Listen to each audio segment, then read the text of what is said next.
Hello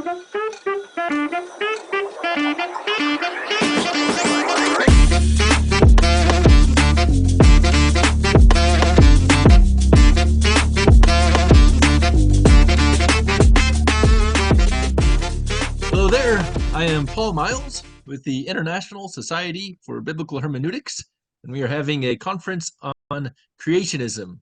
I am here with Zachary Klein, who is an independent researcher and a creation speaker for the Missouri Association for Creation. He is based out of St. Louis, Missouri. Zachary, take it away. Thank you for joining us. Thank you, Paul. Thanks for having me.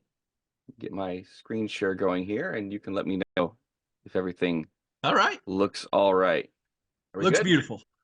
All right. Thank you, Paul. So I'm going to be speaking on understanding the geologic column.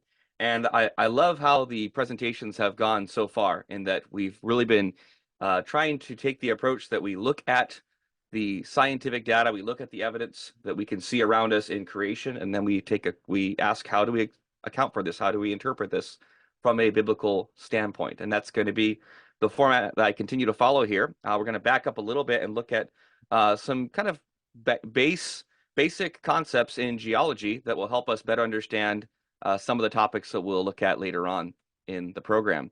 So I'm going to start off with this question. What is the geologic column? The geologic column is an important concept because it's widely used in geology, paleontology, and other fields of science. And it's also one that creationists have had kind of a mixed response to, ranging from very opposed to the concept of a geologic column to those who are more accepting of it. And the reason, of course, is that today the geologic column is very much linked with the idea of evolution, biologic evolution, common ancestry, and so forth. And so what we want to do today, what I want to do, is try to make the geologic column a little bit less intimidating. We're going to explain it with an analogy that I think we can all get behind, a unifying force across all disputes, and that is pancakes. So if you were looking at a stack of pancakes and you were a scientifically minded individual and you wanted to come up with a way to date your stack of pancakes, to figure out the relative, the age, let's say. Well, we don't have a dating method that works with pancake batter, or if we do, I don't know it. But what we can do is we can look at the physical structure of our stack of delicious pancakes. And what we can infer from just some basic logic, that the pancake at the bottom had to be there before the pancake on top of it could be put in place. And so we can come up with a relative dating scheme of oldest to youngest based on this simple principle. And what we've done here is we've actually demonstrated something called the law of superposition. And this is one of the foundational principles that leads us to recognizing that there is a geologic column. And we'll get there. But to do that, we're going to have to simplify our pancake stack a little bit. So let's imagine that we have multiple stacks of multicolored pancakes. I don't know if those would be tasty, but they work better for the purpose of our illustration. What we can see here is that none of these stacks of pancakes have the exact same sequence of colors, but there are some things they have in common. And if we were to arrange these things in a column and remove the duplicates and bring this all over, we can recognize that there is a consistent order, a pancake column, if you will, where the red pancake seems to be consistently on the bottom.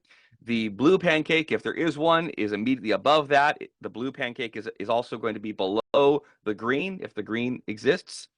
So this is essentially the project of creating the geologic column. And this is obviously overly simplified, but nonetheless, this illustrates the concept that even though it's true that no one stack of pancakes has every single color, nonetheless, the colors do appear in a particular order that can be validated and that can be used to understand. If we imagine that the red pancakes were produced first, and maybe not every plate got one, but those that did get one, they were put down earlier than the subsequent colors, the blue, the green, and so forth. So this is our pancake column. And that leads us to this gentleman, Nicholas Steno. Now, I have no idea if Steno was inspired by pancakes, but maybe he should have been. But Nicholas Steno was a pioneer geologist. He lived from 1631 to 1686, and I want you to notice that is before the time of Charles Darwin, by centuries, in fact. And it was Nicholas Steno who developed the principles of stratigraphy, And the law of superposition that we just illustrated is one of those principles. And what's interesting about Steno is that he interpreted a geologic column of his local area in Tuscany, Italy. He didn't call it the geologic column. That term wasn't in use yet. But he interpreted this column within a framework of the Bible's history. He saw evidence of certain rocks being put down during creation, perhaps, when the whole earth was covered in water, and then a second period when the earth was covered by water during the flood. And then finally, there was additional flooding and other events that took place in the post-flood period. And this diagram here is a colorized version of one of his original drawings as he tried to reconstruct the relative age and history of the geologic column of his area with these principles. And these principles are all very, very straightforward. We saw superposition. There's cross-cutting relationships. A pancake or a layer that is cut by something else, it has to be older than whatever cut it. Lateral continuity. If you have two layers, two pancake pieces that are the same color and the same relative position, it's reasonable to assume that they were once connected and something has cut into them and divided them. Original horizontality. Pancakes lay flat unless you do something strange to them. And rocks are the same way. A layer of rock is going to be horizontal initially until something changes that situation. And these principles of stratigraphy, again, involve no evolution, and they don't involve long ages. Neither of those were part of Steno's reasoning. And what this allows us to do as we bring this now out of the pancake realm and into the rock realm is that we can correlate rock strata and recognize, just like with our stack of pancakes, that there is a particular order that certain rock formations, certain rock layers show up in. And even though no one location on Earth has the whole set, the completed set of pancakes, the complete set of rock strata, nonetheless, the ones that they do consistently appear in this order. And this is very significant. And from these observations, the geologic column was developed. Now, I'm drastically compressing the story here for sake of time. But what the geologic column allows us to do is it allows us to recognize that certain types of rocks and certain formations are found at different locations relative to that overall order, that overall column. And so even though that entire column may not exist in any one location, that does not make it invalid. That simply it shows us that the column, it's an abstraction of all of the Earth's rocks. And if they were all in one place, this is the relative order in which they were put down. And we don't need to appeal to any sort of dating method or evolution in order to recognize this. And this is a picture of the geologic column in the state of Missouri, where I live. And you can see it's much more complicated than my previous picture. And that's because there's a lot more formations and we can get very specific, very granular. Nonetheless, this is a reliable guide to the rocks of Missouri. And folks often will visualize and describe the geologic column based on these really spectacular exposures of many different rock layers like we see here at the Grand Canyon, where we have a whole sequence of strata of different relative ages, putting aside the question of how old they are in absolute terms. The ones down at the bottom are going to be there before the ones that are laying on top. And that is essentially the basics of stratigraphy. And that is where we get the geologic column. Now, I want to deal with a claim that has been circulated a lot in creation circles. And I want to kind of break it down a little bit because I don't think it's very helpful. And that is the idea that the geologic column is built on circular reasoning. And many of us, if we've been in creation circles, we've heard this. The saying goes that evolutionists date the layer by the fossil, and the fossil by the layer, and the layer by the fossil by the layer. And you repeat that as many times as you need. And what I want to say here is this is not a good argument against the geologic column. And it's really not a great argument in general, even though there is a technical aspect to it that is true.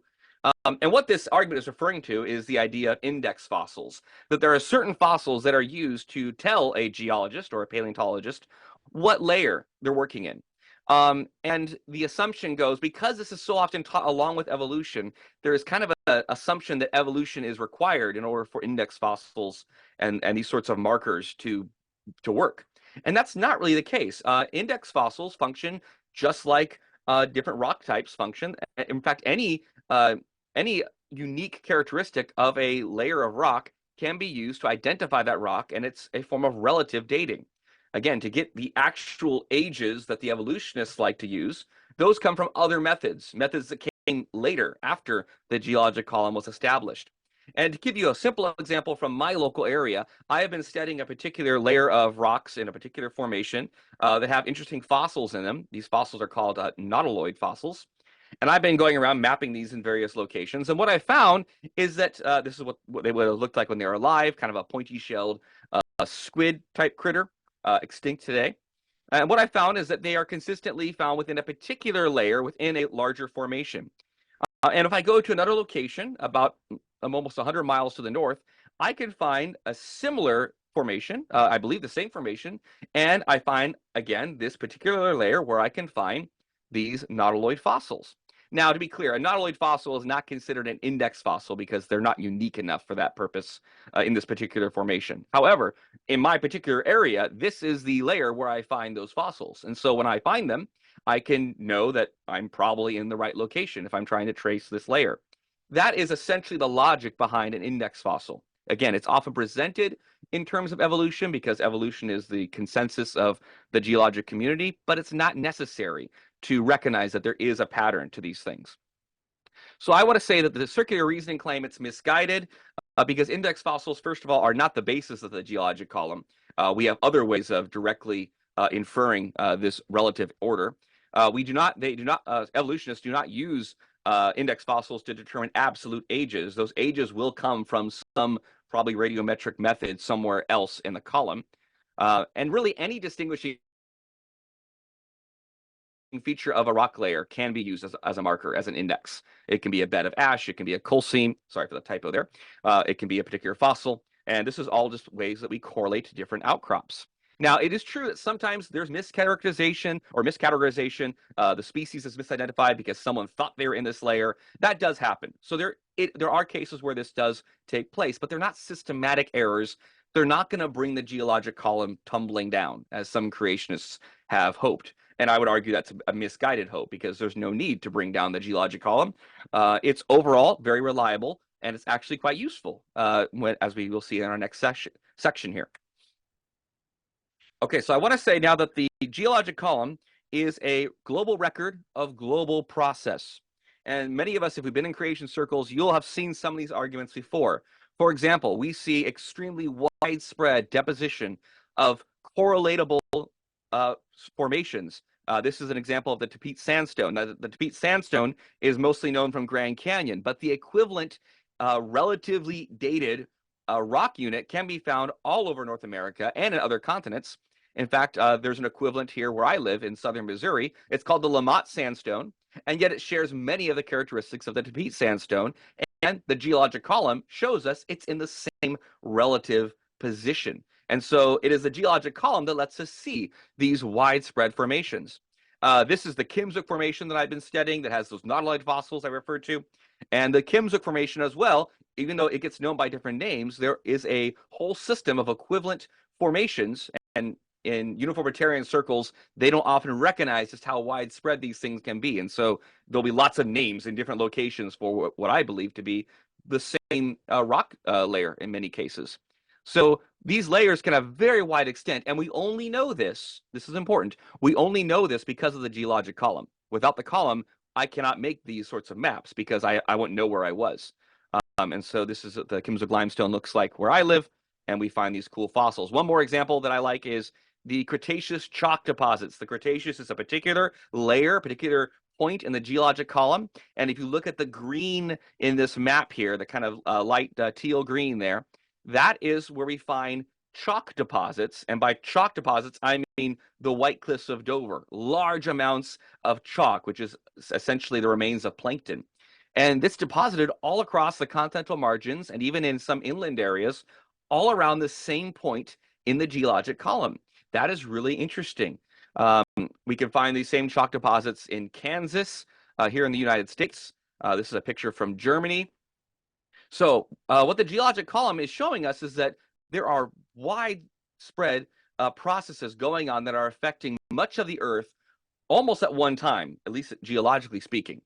And so what I want to say here is the geologic column supports global catastrophism. One more example is that of paraconformities. A paraconformity is where we have a flat line contact between two different formations of different ages, and that in some cases may be dated conventionally to be large periods of time between these flat-lying layers. And this is something we find it's ubiquitous across the rock record. Some of these contacts, like the one here on the far right from the Grand Canyon, where we have the Hermit Shale and the Coconino Sandstone coming together, there's supposed to be millions of years of time in between at that contact. And yet, of course, we don't see the direct evidence of that in most locations. One uniformitarian, a secular geologist, well, I shouldn't say uniformitarian, he was more catastrophist, but a secular geologist, no friend of creationists, he makes that very clear in his writings. He makes several comments that are pertinent here. He says at certain times in Earth history, particular types of sedimentary environment were prevalent over vast areas of the Earth's surface. Now, keep in mind, that's weird. That's not what we see happening today. Today, we have many different types of sedimentary environments, lakes, shorelines, rivers, and so forth, that are producing very different types of sediment, and often fairly little sediment compared to what we see in the rock record.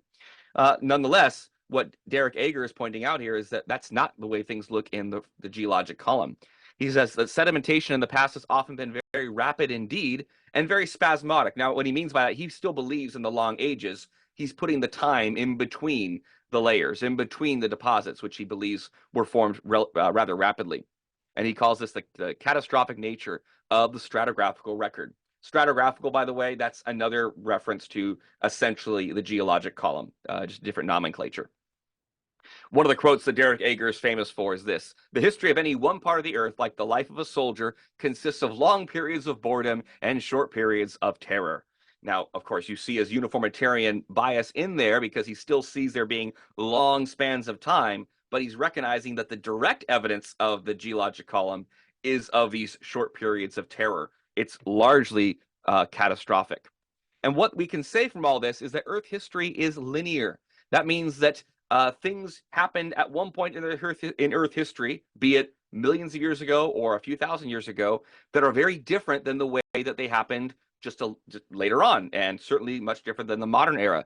We can say the present does not seem to be the key to the past when we look at the geologic column. We see very different types of features and rocks being formed in mass across wide stretches of the globe at particular points in Earth history, as though there is some driving process that is moving the Earth through these stages. The geologic column preserves a record of exceptional events and unique circumstances in Earth's past. That is not what you'd expect from a uniformitarian position. It is not what you'd expect if you believe that the ancient Earth was simply going about its business in much the same way it does today. Of course, evolutionists do believe that there is a linearness to history. They believe in evolution. The animals evolved into subsequent types of animals and so forth. Nonetheless, geologically, they would expect the Earth to behave more like a regular repeating system and not be completely an alien world in the past that is changing drastically at a global scale as you move up through the column. That's not to say evolutionists can't explain this. They do, but it's not really parsimonious with the uniformitarian dogma. Now, how should creationists think about the geologic column? This is kind of the thrust of my talk here, and it's going right along with the theme you're going to hear in many of the presentations today. How do we as creationists, those who accept a biblical framework of history, which means a much shorter chronology, we have a lot less time to work with, how do we think about the geologic column? And the two big points I want to make is the geologic column is real. Remember, our stack of pancakes, it's not based directly on evolutionary assumptions. It can be inferred by direct observation of the rocks themselves and the fossils. We'll talk more about the fossils in my second talk, which is really just part 2 of the same presentation. The other point is that Earth history is linear, like we were just saying. The present is not the key to the past. The present is, in many ways, a very underwhelming, in fact, picture compared to what seems to have been happening in the past. We do not see continent-wide sandstones or limestones forming today. We do not see vast quantities of chalk forming around the coast of the continents. All of these things happen today in very small amounts, and they happen in very localized or regional settings by and large. But that's not what we see when we look at the geologic column. So some takeaways from this. The geologic column should be embraced by creationists, I would argue. That's not to say it cannot be wrong. It's not to say we cannot correct it at times. But to attempt to topple the geologic column I'm going to argue it would be counterproductive. And by the way, most creation geologists would concur with that. It's generally a reliable guide to the Earth's rocks and fossils. The geologic column provides a wealth of scientific evidence for catastrophism and exceptional events in Earth history. Note that I'm not saying the geologic column proves the flood. What I'm saying is the geologic column seems to indicate that there was a lot of catastrophism and strange circumstances in the Earth's past. And the Bible also happens to say something very similar. The Bible also describes a record of catastrophic events and exceptional events, unique events in Earth history. And so, at a very high level, the geologic column seems to be telling us a similar story in principle to what the Bible describes. It's not to say there's no problems, there's no difficulties, but at the big picture level, we have a lot to work with here. So I would argue that creationists should interpret the evidence represented by the geologic column in terms of biblical history. We have creation. God would have created rocks, most likely. When he created the dry land, it seems that he would have created material and brought it up out of the water during creation week. There could have been some geologic process happening before the flood, but then, of course, major geologic processes would have been taking place during the flood. Probably the dominant driving, that would be our driving engine, if you will, of the geologic column would be the flood. And then the post-flood period. Creationists are not in agreement, by the way, on where exactly some of these lines are drawn. Nonetheless, the geologic column does change, and the fossil record does change as you get up to these higher levels. And it does seem that at some point, we begin to transition out of a time of global catastrophism into more of a modern setting where we see more regional, local processes, and we start to see more modern fossil lineages, finding the fossils of animals that are alive today in particular locations and finding the fossils in the same location. We do seem to see the modern world emerging as the Earth recovers following the flood. At a very high level, that is a framework that creationists can use and are using, especially in the professional creationist geology community. This is what's being done. And so I would encourage other creationists, lay-level creationists like myself and those who speak on this topic or who are passionate about it to stop worrying and to learn to love the geologic column. It's our friend. It gives us a lot of things to work with. And yes, there are challenges, there are problems, but we have a general path forward, I believe, through the geologic column. Some resources I'd like to recommend: the Genesis Flood Revisited, which is a updated version of Earth's Catastrophic Past, a 2-volume set by Dr. Andrew Snelling. This is really I would argue, still the premier technical overview of the creation model when it pertains to geology. Carved in Stone by Dr. Timothy Clary at ICR. This is a more recent book, much more well illustrated, beautiful maps and diagrams. So a very accessible book in that regard. And then a little bit less intimidating than either of these, because these are both large books. Our friend Marcus Ross, who just spoke earlier today, they produced this really helpful geologic timescale card, which gives you in a little cheat sheet where you can see the major divisions of the geologic column. You can see their conventional secular ages contrasted with a proposed creationist alternative. And by the way, I will point out that even among these resources, you will find disagreement because creationists are still grappling with some of the specifics and the complexities of the geologic column. And so there's disagreements on exactly which layers are from the flood versus before or after the flood. So we need to keep in mind, as was said earlier, that these are models we're talking about. These are ways of thinking about the past, and they need to be open to correction. And we should not become zealots for a particular model, but rather we should evaluate the models, see how well they work, see if they're useful. As one scientist famously said, all models are wrong. Some are useful. And I would argue that these models are very useful indeed, and they are worth understanding and worth using. So that is my presentation, Understanding the Geologic Column. My contact information you can find there on that slide. And my second talk is really just going to pick up on this and look a little more closely at the fossil aspect of the rock record. So, Paul? All right. Thank you so much. Very informative. So, this has been Zachary Klein speaking on Understanding the Geologic Column. Stay tuned in. We are about to have another session in which he will discuss the fossil record. I'll see you in a bit.